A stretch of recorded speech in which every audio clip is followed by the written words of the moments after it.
disaster, down the other, utter catastrophe. In the modern scenario, there are problems everywhere. And this is because we humans think that we own the planet. But we should remember that we are not the master but just a part of the environment. Today, on this platform of 17th National Science Congress 2009, I am Akshi Batra from Haryana, Patania Public School, Rohtak, and I have chosen the topic chemical dyes and their effects on environment. India is the largest producer and consumer of dyes. But is this a thing to be proud of? Dye workers use chemical dyes which degrades the quality of soil and water, harms aquatic animals and cause many other health hazards. This is a chart demonstrating that firstly, the dye is absorbed into the dye bath. Then it is used for the distribution of color on fabric. Then the worker drain it out into the sewage, finally reaching the water bodies and causing harm to our environment. So we conducted 3 experiments. The first experiment was on agricultural growth in dye wastewater and in normal water. We took 2 trays, irrigated one by normal water and the other by waste dye water. We observed that in the waste dye water, there was only 23% of the growth. Whereas in simple water, 76% of growth took place. And with that, degradation of the soil also took place in the waste dye water. The second experiment conducted by us was on fishes. We took 2 tubs and 10 fishes in each tub. In the waste dye water, the fishes died within 4 hours. So incredible results were found. With that, the third experiment conducted by us was on microbial culture. As you can also see that there are more colonies in the normal water than in waste dye water. So the decomposition of the soil decreases.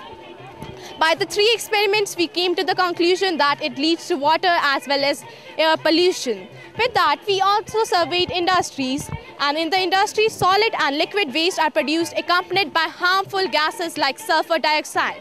This type of solid waste is produced. This is supposed either burnt in the air in open fields causing pollution or left out causing irritation or respiratory problems. With that, the industries produce a dye industry a day, 50,000 to 70,000 liters. And at Panipat, there are about 800 to 900 liters. So imagine what a great wastage of water takes place. So to reduce this, we suggested them to use natural dyes. We also prepared the sample of natural dye by using pomegranate.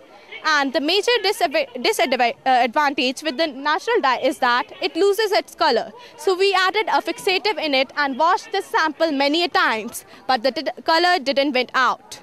So by using fixative, we can improvise over it.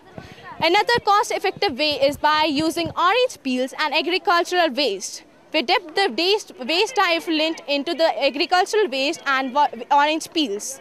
After a day, we took the water out and observed that the recycled water, the pH of the recycled water is 7.2.